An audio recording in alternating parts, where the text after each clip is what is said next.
Peacemakers of Christo. இயேசுவில் அன்பார்ந்த சகோதர சகோதரிகளே, திருவுழியத்தில் அதிக பணக்காரனாக இருந்த ஒரு நபரை பற்றி தியானிக்க போகின்றோம். யோபு புத்தகம் 1வது அதிகாரம் 1-3 வரைக்கும் நம்ம பார்க்கும் பொழுது, யோபு ஆனவர் 7000 ஆடுகளை வைத்திருந்தார், 3000 ஒட்டகங்களை வைத்திருந்தார், 500 எருதுகளை வைத்திருந்தார், 500 கழுதைகளை வைத்திருந்தார், பெரிய கோபுரம் வைத்திருந்தார், அவர் நிறைய வேலையாட்களை வைத்திருந்தார். தெய்வ பிள்ளைகளே, பயங்கரமான பணக்காரன் யோபு, பயங்கரமான சக்தி உடையவன் யோபு, மன தைரியம் உடையவன் யோபு. இது எல்லாத்துக்கும் மேலாக தெய்வ பிள்ளைகளே, அவன் விசுவாசம் உடையவனாக இருந்தான், பக்தி உடையவனாக இருந்தான், நேர்மையானவனாக இருந்தான். யோபு was righteous person.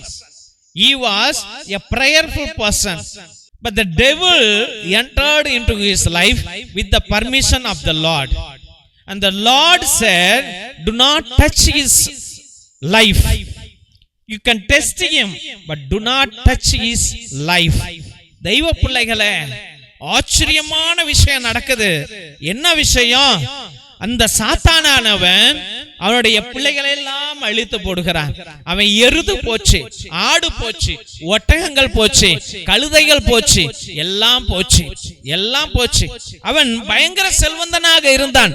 அவன் எல்லா ஏழைகளுக்கும் உதவி செய்து கொண்டிருந்தான். அவன் எவ்வளவு உதவி செய்யறானோ அதெல்லாம் மல்டிப்ளை ஆச்சு. ஆனா அது ஒரு நாள் எல்லாம் அவனை விட்டு போய்விட்டது. தெய்வ பிள்ளைகளே, சில முட்டாள்கள் இன்று ஏழையா இருப்பான், எல்லாத்தையும் இழந்துட்டு இருப்பான். ஒரு காலத்துல அவன் கோடீஸ்வரனா இருந்திருப்பான். ஒரு காலத்துல அவன்கிட்ட இல்லாத பணம், இல்லாத காரு, இல்லாத வீடு, இல்லாத பிசினஸ், இல்லாத தொழிலாளிகள் நினைச்சு கூட பார்த்திருக்க மாட்டான். அத்தனை பேர்த்த அவன் சம்பாரிச்சு வச்சிருந்திருப்பான். ஆனால் ஏதோ ஒரு மிஸ்டேக் அவனை கீழே தள்ளி விட்டுருச்சு. ஏதோ ஒரு மிஸ்டேக் அவனை கடன்காரனை ஆக்கிடுச்சு. ஏதோ ஒரு மிஸ்டேக் அவனை கோர்ட் கேஸ்ல உட்கார வச்சிருச்சு. ஏதோ ஒரு கேஸ் அவன் எல்லாத்தையும் இழந்தவனாக மாறி போய் விட்டான். இன்று அவன் சாப்பாட்டுக்கு கூட திண்டாடி கொண்டிருக்கிறான். எத்தனையோ பேர் தெய்வ பிள்ளைகளை, பெரிய பெரிய ஆபீஸ்ல மேனேஜரா இருந்தவங்க, இன்னைக்கு பெரிய பிசினஸ் பண்ணிட்டு இருந்தவங்க, கடல் தொழில் செஞ்சிட்டு இருந்தவங்க, இல்ல ஏற்றுமதி பிசினஸ் பண்ணிட்டு இருந்தவங்க, எத்தனையோ பேரு நொடுங்கி போயிட்டாங்க. ஏனென்றால் அவர்கள் அனைவரும் சோதிக்கப்பட்டார்கள். அவர்கள் நேர்மையை சோதிக்கப்பட்ட சாத்தான், அந்த சாத்தானானவன் அவர்கள் அனைத்தையும் இழக்க செய்தான். ஆனால் தெய்வ பிள்ளைகளே, ஒரு சில பேரு ஒண்ணுமே இல்லாம இருந்தவன், அவன் கடவுள் பேரை சொல்லி பணக்காரனா ஆன பிற்பாடு கடவுளை மறந்து போயிட்டான். அதனால கடவுள் பிடிச்சி கீழே தள்ளி விடுறாரு. அப்ப எல்லாத்தையும் இழக்கிறவனாக மாறி போகிறான். தெய்வ பிள்ளைகளே, எல்லாருமே யோபுவாக மாற முடியாது. எல்லாருமே யோபு மாறி ஆசீர்வதிக்கப்பட முடியாது. ஏனென்றால் யோபு நேர்மையாக இருந்தான், சோதிக்கப்பட்டான், அவன் உயர்த்தப்பட்டான். ஆனால் இன்று நீ ஏழையாக இருந்தாய், கடவுளால் ஆசீர்வதிக்கப்பட்டு உயர்ந்தாய், ஆனால் கடவுளையே சோதிக்கிறவனாக மாறி போய்விட்டாய். இன்னைக்கு நிறைய பேரு பணக்காரன் இருக்கிறான், நிறைய கோடீஸ்வரன் இருக்கிறான், நிறைய லட்சாதிபதி இருக்கிறான், நிறைய சேவிங்ஸ் போட்டு இருக்கிறான்.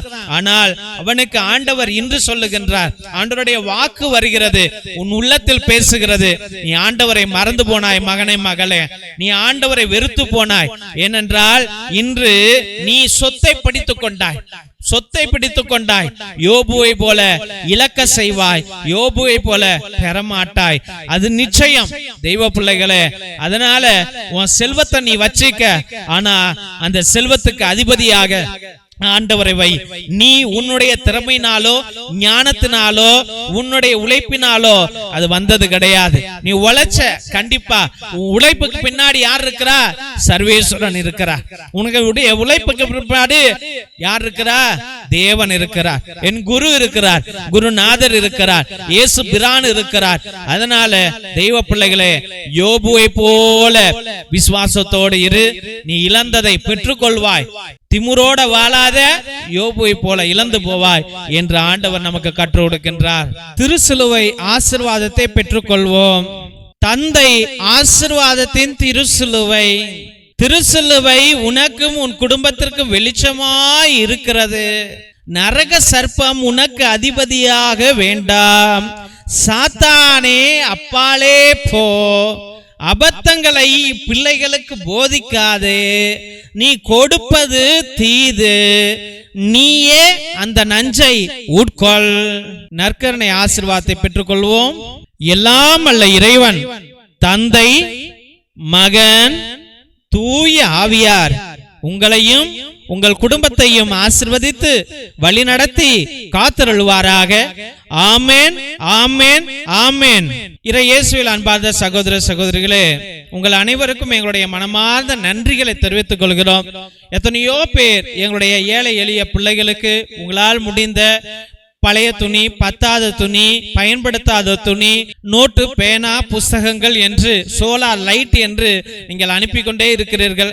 அதற்காக என்னுடைய மனமார்ந்த நன்றிகளை தெரிவித்துக் கொள்கிறோம். தெய்வ பிள்ளைகளே, நீங்கள் அனுப்பிய ஒவ்வொரு துணியையும், ஒவ்வொரு நோட்டு, புஸ்தகம், பேனாவையும் எங்களுடைய சபை ஸ்தாபகர் மோஸ்ட் ரெவரன் பிஷப் ஹிபோரா குசாலா மற்றும் எங்களுடைய சபை தலைவர் ரெவரன் ஃபாதர் கிஷோர் பாபு ஒவ்வொரு நாளும் ஏழை எளிய பிள்ளைகளுக்கு அதை பகிர்ந்து கொண்டே இருக்கிறார்கள்.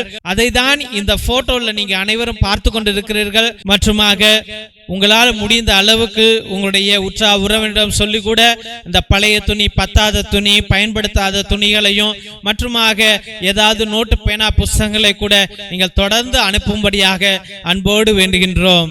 மற்றுமாக தெய்வ பிள்ளைகளே, ஒவ்வொரு நாளும் மதியம் 3 மணியிலிருந்து 5 மணி வரைக்கும் தேவனோடு ஒன்றித்து இறை இரக்கத்தின் ஜெபமாலை, நற்கருணை ஆராதனை, நவநாள் மற்றுமாக உன்னத திருப்பலியை உங்களுடைய கருத்துகளுக்காக 2 மணி நேரம் ஒரே குருவானவர் ஜெபிக்கிறார் என்றால் உலகத்துல எங்கேயுமே நடக்கல. அது தயவு செய்து தெய்வ பிள்ளைகளே, உங்களுடைய கருத்துக்களை அனுப்புங்க. உங்களுடைய கருத்துக்களுக்காக நாங்கள் அனுதினமும் ஜெபித்துக் கொள்வோம். ஒருவேளை நீண்ட நாட்கள் உங்களுடைய கருத்துக்கள் நிறைவேறவில்லை என்றால் நேர்த்தி திருப்பலி அர்ப்பணிங்கள். 3 திருப்பலி, 5 திருப்பலி, 7 திருப்பலி, 9 திருப்பலி, 12 திருப்பலி, 21 திருப்பலி, 30 திருப்பலி, 33 திருப்பலி என்று நீங்கள் அர்ப்பணிப்புக்கலாம். உங்களுக்காக அனுதினமும் நாங்கள் ஜெபித்துக் கொள்வோம். 2 மணி நேரம் ஜெபிப்போம். பேரை சொல்லி சொல்லி ஜெபிப்போம் என்பதை அன்போடு தெரிவித்துக் கொள்கிறோம். மற்றும் அவருடைய குடும்பத்தில் யாராவது உடைய உறவுகள், நெருங்கிய உறவுகள் மரித்திருந்தால் நீங்க கிரகோரியன் மாஸ், அதாவது புனித கிரகோரியார் திருப்பலியை நீங்கள் அர்ப்பணிக்கலாம். 30 திருப்பலி, ஒவ்வொரு திருப்பலிக்கும் ரூபாய் 100 என்பதை அன்போடு தெரிவித்துக் கொள்கின்றோம். ஆத்ம இளைப்பாறுதலுக்காக இதை அர்ப்பணிப்பார்கள் நம்முடைய திருச்சபையில. உங்களுடைய கருத்துக்களை நீங்கள் அனுப்பலாம் என்பதை அன்போடு தெரிவித்துக் கொள்கிறோம். மிரக்கல் ஆயில் அதிசய எண்ணெய், இது கோகனட் எண்ணெய் கிடையாது. இது அற்புதங்களை செய்யக்கூடிய வல்லமையான எண்ணெய். எல்லா நோய்களுக்கும் வலிகளுக்கும் பயன்படும்.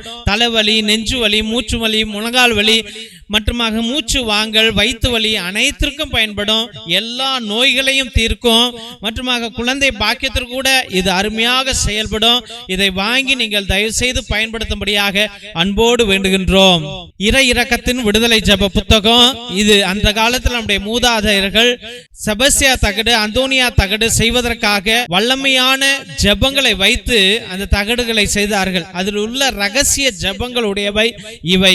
இந்த ஜெபங்களை வாங்கி நீங்க பயன்படுத்துங்க. உங்களுடைய செய்வினைகள், கட்டுகள், குடும்ப கட்டுகள், தலைமுறை சாபம் அனைத்திலிருந்து உங்களுக்கு விடுதலையை ஆண்டவர் கொடுப்பார். இது வல்லமையான புத்தகம் தெய்வ பிள்ளைகளே. இதை வாங்கி நீங்கள் பயன்படுத்தும்படியாக அன்போடு வேண்டுகின்றோம். மற்றுமாக தெய்வ பிள்ளைகளே, ஒவ்வொரு நாளும் மதியம் 3 மணியிலிருந்து 5 மணி வரைக்கும் நடக்கும் இந்த உன்னத ஜெபத்தில் கலந்து கொள்வதற்காக நன்றிகள். இந்த சேனலை தயவு செய்து சப்ஸ்கிரைப் பண்ணுங்க, இதை ஷேர் பண்ணுங்க, உங்களுடைய வாட்ஸ்அப் ஸ்டேட்டஸ்ல வைங்க, உங்களுடைய வாட்ஸ்அப் குரூப்ல வையுங்க, மற்றவர்களிடம் பகிர்ந்து கொள்ளுங்கள். தெய்வ பிள்ளைகளே, இந்த ஜெப வழிபாட்டில் கலந்து கொள்ளுங்கள், கேட்டுக்கொள்ளுங்க. ஆண்டவர் அற்புதங்களை அவர்களுக்கு செய்வார். நீங்க அந்த ஊழியத்தை தாங்கினார், உங்க குடும்பத்தை ஆண்டவர் தாங்குவார் என்பதை அன்போடு தெரிவித்துக் கொள்கின்றோம். தேவனுக்கே மகிமை உரிதாகுக. God bless you all.